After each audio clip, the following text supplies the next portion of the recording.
کربلا میں ایکچولی ہوا کیا اور یہ کیوں ہوا، یہ سمجھنے کے لیے آپ کو تھوڑا سا بیک گراؤنڈ سمجھنا پڑے گا۔ دیکھو، اس وقت مسلمانوں کا خلیفہ، مسلمانوں کا لیڈر تھا یزید ابن معاویہ۔ یزید شرابی، عیاش اور بہت زیادہ ظالم تھا۔ مولا علی کے بیٹے امام حسین کو یہ قبول نہیں تھا کہ یزید خلیفہ رہے۔ اس کے صرف پرسنل ہیبٹس کی وجہ سے نہیں، کچھ اور ٹریٹیز بھی توڑے گئے تھے۔ اس کو سمجھنے کے لیے آپ کو جاننا پڑے گا کہ یزید خلیفہ بنا کیوں اور کیسے۔ مولا علی کے ٹائم پہ وہ پورا ریجن پولیٹیکلی بہت زیادہ انسٹیبل تھا۔ ان کے شہادت کے بعد عراق کے کوفہ میں ایک کاؤنسل نے بیٹھ کے ان کے بیٹے امام حسن کو خلیفہ ڈکلیئر کیا، اور ادھر سیریا میں خلافت کے لیے ایک اور بہت ہی اسٹرانگ کلیمنٹ ہو گئے، حضرت معاویہ۔ اور مسلمانوں کے خلیفہ اگر دو ہو جاتے تو کتنے پرابلمس آتے۔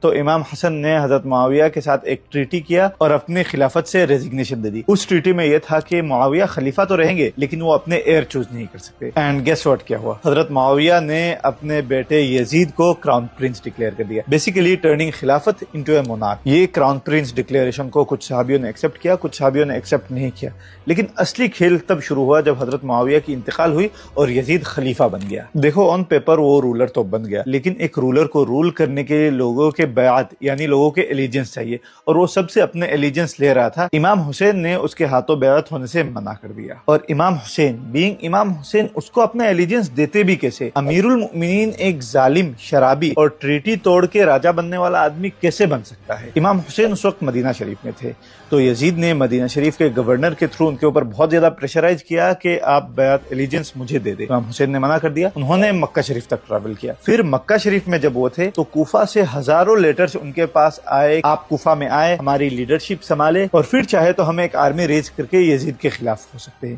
کوفہ سے کیوں؟ کیونکہ وہ مولا علی اور امام حسن کا سیٹ تھا، اسی لیے کوفہ میں ان کے بہت زیادہ فالوورز تھے۔ اور اگر ہم ایک آرمی ریز نہ بھی کرے تو ایٹ لیسٹ کوفہ میں آپ سیف رہیں گے، کیونکہ مکہ شریف اور مدینہ شریف میں آپ کے جان کو خطرہ ہے۔ تو مکہ شریف سے کوفہ جاتے ہوئے بیچ میں ایک گراؤنڈ پڑتا ہے کربلا نام کا۔ امام حسین 120 مرد، عورت، بچوں، ٹریولرز کے ساتھ جا رہے تھے، اور کربلا کے میدان میں یوفریٹس ندی کے سامنے انہوں نے کیمپنگ کیا۔ وہیں پہ اصلی کہانی شروع ہوئی۔